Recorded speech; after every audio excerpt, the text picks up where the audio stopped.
जय हिंद साथियों, welcome to self study classes Vishwamit Jain YouTube channel में आप सभी का स्वागत है। आप रीड एग्जाम की तैयारी कर रहे हैं, सीटीटी की कर रहे हैं या फिर एमपी टेट की एग्जाम की तैयारी कर रहे हैं तो पर्यावरण की आपकी निरंतर क्लास चल रही है शाम को 6:30 बजे। ठीक है, शाम को 6:30 बजे बहुत सारे वीडियो चैनल पर उपलब्ध हैं। पर्यावरण के लगभग 200 वीडियो हैं। एक एक क्वेश्चन आपको करवाया गया है, विस्तृत अध्ययन भी करवाया गया है, साथ ही टेस्ट सीरीज भी करवाई गई है और वन लाइनर टेस्ट सीरीज चल रही है जिसमें आपको शाम को 6:30 बजे निरंतर देखना है। शाम को 6:30-7 बजे बाल विकास की कक्षा होती है, 6:30 बजे पर्यावरण की होती है।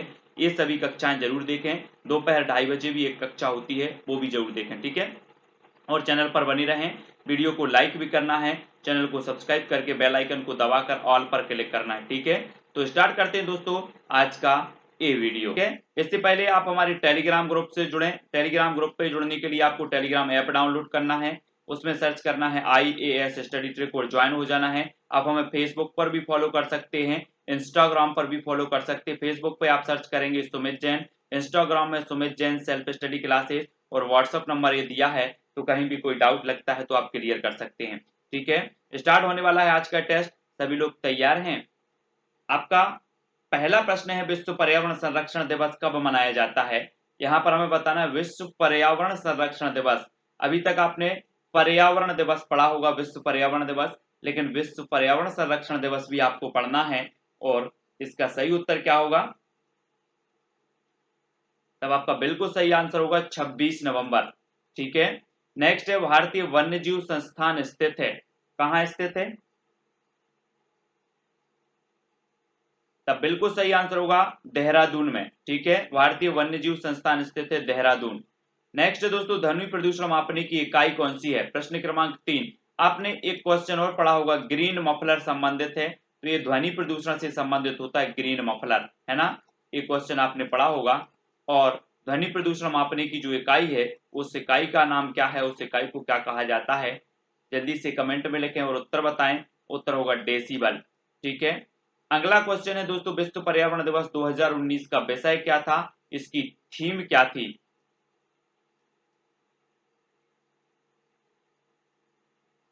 तब आपका बिल्कुल सही आंसर होगा बीट वायु प्रदूषण। ठीक है, बीट वायु प्रदूषण 2019 का विषय था। नेक्स्ट है दोस्तों, ओजोन परत की मोटाई नापने की इकाई है तो क्या है? ओजोन परत की मोटाई नापने की इकाई क्या है? तब आपका बिल्कुल सही आंसर होगा डॉप्सन यूनिट। ओजोन परत नापने की इकाई होती है डॉप्सन यूनिट। प्रश्न क्रमांक 5 का नेक्स्ट है, जुड़वा और प्रेशर कुकर ग्रह है तो कौन सा है? ये क्वेश्चन 2011 की एमपी टेट एग्जाम में पूछा गया था कि जुड़वा ग्रह किसे कहा जाता है? तो वो कहा जाता है शुक्र ग्रह को। ठीक है, शुक्र, पृथ्वी की बहन भी कहा जाता है शुक्र को, पृथ्वी का जुड़वा ग्रह भी कहा जाता है, तो शुक्र आपका यहाँ पर बिल्कुल सही होगा। अगला देखो, सर्वाधिक भूकंप वाला देश है तो कौन सा है? प्रश्न क्रमांक 7 का राइट आंसर बताना है आपको।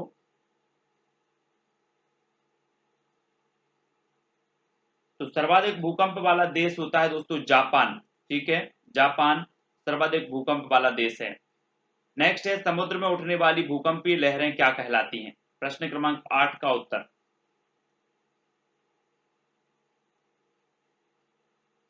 तब आपका बिल्कुल सही आंसर होगा सुनामी। ठीक है, समुद्र में उठने वाली भूकंपीय लहरें कहलाती हैं सुनामी, और ये जो सुनामी है ये जापानी भाषा का शब्द है, सुनामी। ठीक है, नेक्स्ट बात करेंगे दोस्तों, लाल क्रांति संबंधित है तो किससे संबंधित है? तब आपका बिल्कुल सही आंसर होगा मांस या टमाटर उत्पादन से संबंधित है लाल क्रांति। प्रश्न क्रमांक 9 का उत्तर। ठीक है, नेक्स्ट है, कपास किस प्रकार की फसल है? प्रश्न क्रमांक 10 का उत्तर हमें बताना है। आपने पढ़ा होगा खरीफ की फसलें और रबी की फसलें इस प्रकार से। ठीक है, मैंने खरीफ और रबी की फसलों की एक ट्रिक बना करके वीडियो आपको दिया है, वो जरूर देख लें। और कपास किस प्रकार की फसल है, तो प्रश्न क्रमांक 10 का आपका राइट आंसर होगा, एक खरीफ की फसल होती है कपास। ठीक है, नेक्स्ट है, सेरीकल्चर संबंधित है, प्रश्न क्रमांक 11 का आंसर।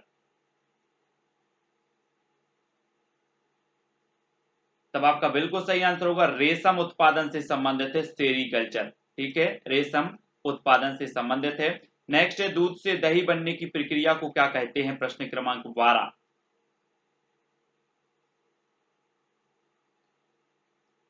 तो आपका राइट आंसर होगा किण्वन। क्या कहा जाता है, दूध से दही बनने की प्रक्रिया को कहा जाता है किण्वन। नेक्स्ट है दोस्तों, विटामिन सी की कमी से होने वाली बीमारी है तो कौन सी है, प्रश्न क्रमांक 13।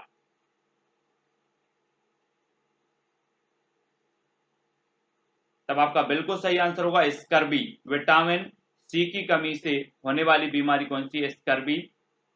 नेक्स्ट है एनीमिया किसकी कमी से होता है, प्रश्न क्रमांक 14 का आंसर बताना है। तो आपका राइट आंसर होगा आयरन की कमी से। एनीमिया किसकी कमी से होता है, आयरन की कमी से। डेंगू रोग का वाहक है तो क्या है, प्रश्न क्रमांक 15। तब आपका बिल्कुल सही आंसर होगा एडीज मच्छर। डेंगू रोग का वाहक होता है एडीज मच्छर, 15 का। नेक्स्ट है बीसीजी का टीका लगाया जाता है किस रोग में, बीसीजी का टीका लगता है, प्रश्न क्रमांक 16 का आंसर बताना है हमें। तब आपका राइट आंसर होगा क्षय रोग या फिर टीबी रोग जिसे कहा जाता है, इसके लिए बीसीजी का टीका लगाया जाता है। एड्स की जांच के लिए कौन सा टेस्ट किया जाता है, एड्स की जांच के लिए, एचआईवी एड्स आपने बीमारी का नाम सुना होगा, और इसके लिए कौन सा टेस्ट किया जाता है, तो एलिसा टेस्ट किया जाता है, एलिसा। नेक्स्ट है दोस्तों, शारदा एक्ट संबंधित है, किससे संबंधित है शारदा एक्ट, प्रश्न क्रमांक 18। तब आपका बिल्कुल सही आंसर होगा बाल विवाह से संबंधित है शारदा एक्ट। नेक्स्ट है जिस परिवार में माँ बाप और उनके अविवाहित बच्चे रहते हैं वो परिवार कहलाता है, क्या कहलाता है, 19 का आंसर बताना है। तब आपका बिल्कुल सही आंसर होगा एकल परिवार। जिस परिवार में माँ बाप और उनके बच्चे अविवाहित बच्चे रहते हैं वो एकल परिवार। नेक्स्ट है कच्चे फलों को पकाने वाला हार्मोन्स है तो क्या है, 20। कच्चे फलों को पकाने वाले हार्मोन्स को कहा जाता है एथिलीन, ठीक है, एथिलीन। नेक्स्ट है बर्फ के बने घर कहलाते हैं, क्या कहलाते हैं, 21 का आंसर हमें बताना है।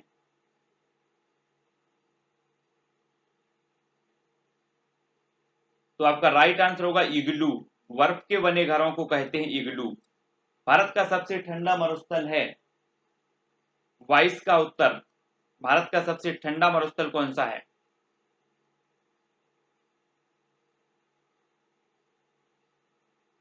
तो राइट आंसर क्या हो जाएगा, लद्दाख। ये भारत का सबसे ठंडा मरुस्थल माना जाता है। अगला क्वेश्चन, जबलपुर किस नदी के किनारे स्थित है, 23 का आंसर।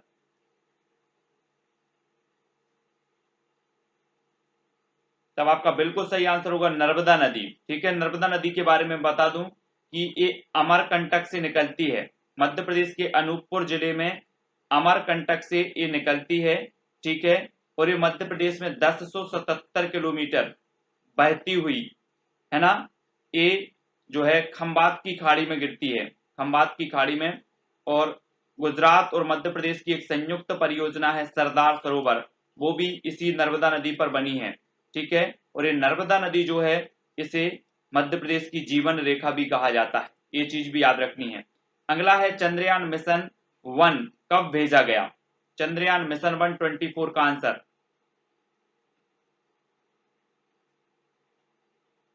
तो आपका बिल्कुल सही आंसर होगा 22 अक्टूबर 2008। चंद्रयान मिशन जो फर्स्ट भेजा गया वो 22 अक्टूबर 2008 को भेजा गया, ठीक है। अगला देख लो, भारतीय मौसम वेधशाला स्थित है तो कहां पर स्थित है, 25 का आंसर बताना है।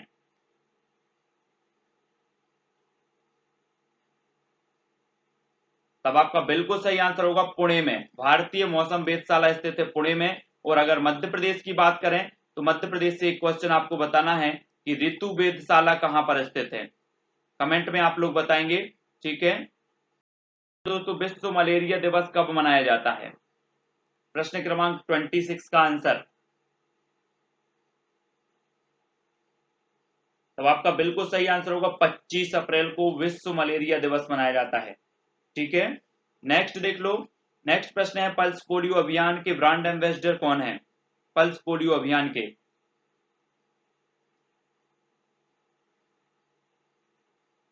तब आपका बिल्कुल सही आंसर होगा अमिताभ बच्चन। ठीक है, पल्स पोलियो अभियान के ब्रांड एम्बेसडर हैं। सबसे बड़ा प्राकृतिक बंदरगाह कौन सा है? 28 का आंसर बताना है हमें यहाँ पर। तो सबसे बड़ा जो प्राकृतिक बंदरगाह माना जाता है दोस्तों, वो माना जाता है मुंबई। ठीक है, मुंबई सबसे बड़ा प्राकृतिक बंदरगाह है। पारिस्थितिकी स्थायी मितव्ययिता है, यह किस आंदोलन का नारा है? आपको उत्तर बताना है। पारिस्थितिकी स्थायी मितव्ययिता है, यह किस आंदोलन का नारा है? प्रश्न क्रमांक 29 का आंसर।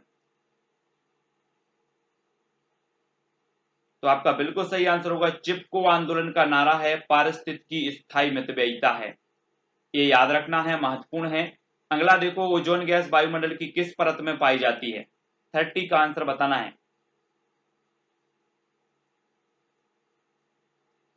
तब आपका बिल्कुल सही आंसर होगा समताप मंडल में। ओजोन गैस पाई जाती है कहां पर? समताप मंडल में। ठीक है, नेक्स्ट देख लेते हैं यहां पर, सबसे निम्न तापमान किस मंडल का होता है? 31। आपको पता होगा कि वायुमंडल में 5 परतें होती हैं। सबसे नीची परत को कहा जाता है क्षोभ मंडल, सबसे ऊपर की परत को कहा जाता है वहर मंडल। ठीक है, क्षोभ मंडल के ऊपर की होती है समताप मंडल, फिर होती है मध्य मंडल, फिर होती है आयन मंडल, और लास्ट की जो सबसे ऊपरी होती है वो वहर मंडल। ठीक है, और सबसे निम्न जो तापमान होता है वो किस मंडल का होता है? वो होता है मध्य मंडल का। ठीक है, याद रख लेना। और ये वायुमंडल मैंने पूरा अच्छा व्यवस्थित आपको डायग्राम के माध्यम से समझाया है एक वीडियो में, वो जरूर देख लेना। ठीक है, नागोया प्रोटोकॉल संबंधित है तो किससे संबंधित है? प्रश्न क्रमांक 32 का आंसर है यहां पर बताना है। तब आपका बिल्कुल सही आंसर होगा जैव विविधता से। नागोया प्रोटोकॉल संबंधित है जैव विविधता से। ठीक है, हॉकी के जादूगर किसका उपनाम है? प्रश्न क्रमांक 33। तब आपका बिल्कुल सही आंसर होगा मेजर ध्यानचंद का उपनाम है हॉकी के जादूगर। वेसवाल में कितने खिलाड़ी होते हैं? वेसवाल में आपको बताना है। प्रश्न क्रमांक 34 का आंसर, वेसवाल में होते हैं 9 खिलाड़ी। ठीक है, इसके पहले एक कबड्डी वाला पढ़ा था, कबड्डी। कबड्डी में कितने खिलाड़ी होते हैं? तो इसका मैंने 11 बताया था, लेकिन होते कितने हैं? 7 होते हैं, तो ये सुधार लेना आप। ठीक है ना। नेक्स्ट बात कर लेते, राष्ट्रीय खेल दिवस मनाया जाता है। 35 का आंसर, राष्ट्रीय खेल दिवस कब मनाया जाता है? तो आपका राइट आंसर क्या होगा? 29 अगस्त। 29 अगस्त को मनाया जाता है राष्ट्रीय खेल दिवस। ठीक है, नेक्स्ट बात करना है हमें, देवधर ट्रॉफी किस खेल से संबंधित है? प्रश्न क्रमांक 36 का आंसर।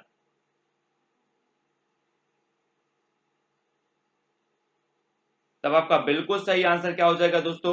आंसर होगा क्रिकेट से। और क्रिकेट में कितने खिलाड़ी होते हैं? 11 खिलाड़ी होते हैं। ठीक है, अगला क्वेश्चन देखो, इलायची की पहाड़ी किस राज्य में है? इलायची की पहाड़ी 37 का आंसर।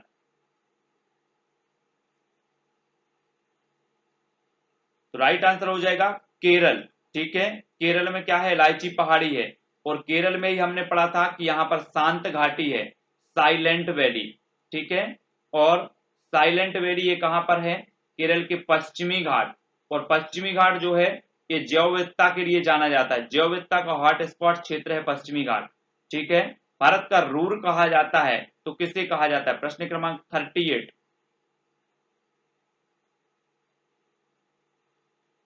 तो आपका बिल्कुल सही आंसर क्या होगा? छोटा नागपुर के पठार को भारत का रूर कहा जाता है। ठीक है, नेक्स्ट है, काराकोरम दर्रा स्थित है। 39 का आंसर बताना है हमें। तब आपका बिल्कुल सही आंसर होगा जम्मू कश्मीर में। कहां पर स्थित है? जम्मू कश्मीर में स्थित है काराकोरम दर्रा। नेक्स्ट है दोस्तों, माजुली द्वीप किस नदी में है? आपको पता होगा कि जो माजुली द्वीप है विश्व का सबसे बड़ा एकमात्र नदी द्वीप है।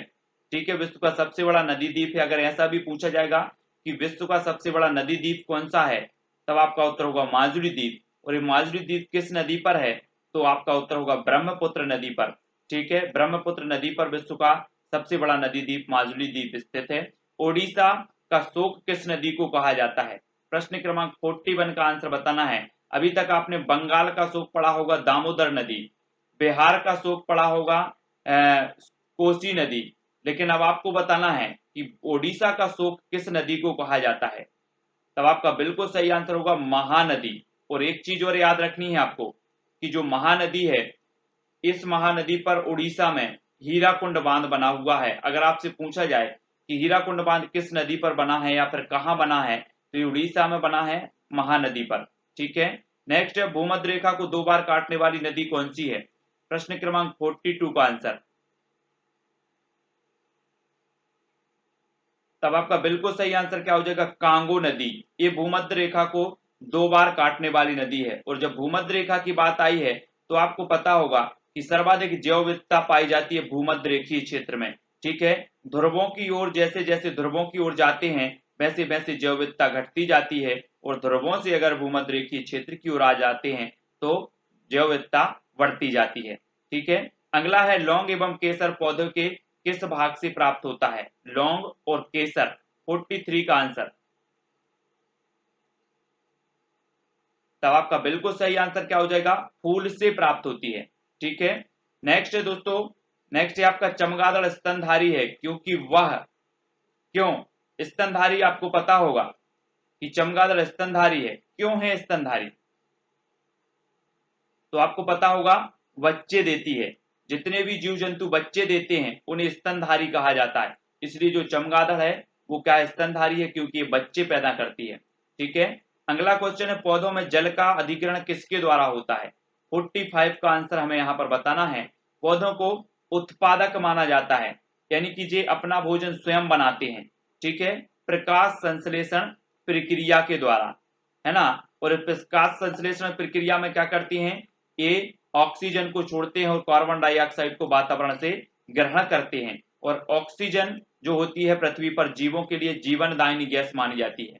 और पौधों में जल का अधिग्रहण किसके द्वारा होता है, तो वो होता है जाइलम के द्वारा। याद रख लेना, बहुत ही महत्वपूर्ण है। और वीडियो को लाइक भी करना है, शेयर भी करना है। अगर कोई भी डाउट लगता है तो आप हमें इंस्टाग्राम में फॉलो कर सकते हैं। इंस्टाग्राम में Sumit Jain self study classes, या फिर फेसबुक में सर्च कर सकते हैं सुमित जैन। ठीक है, और जो है रीट, टेट आदि जो भी एग्जाम की तैयारी कर रहे हैं, सभी एग्जामों की तैयारी बिल्कुल सटीक और विश्वसनीय तरीके से करवाई जाती है। कोई भी डाउट लगता है तो आप व्हाट्सएप पर भी क्लियर कर सकते हैं। और टेलीग्राम ग्रुप से भी आपको जुड़ना है।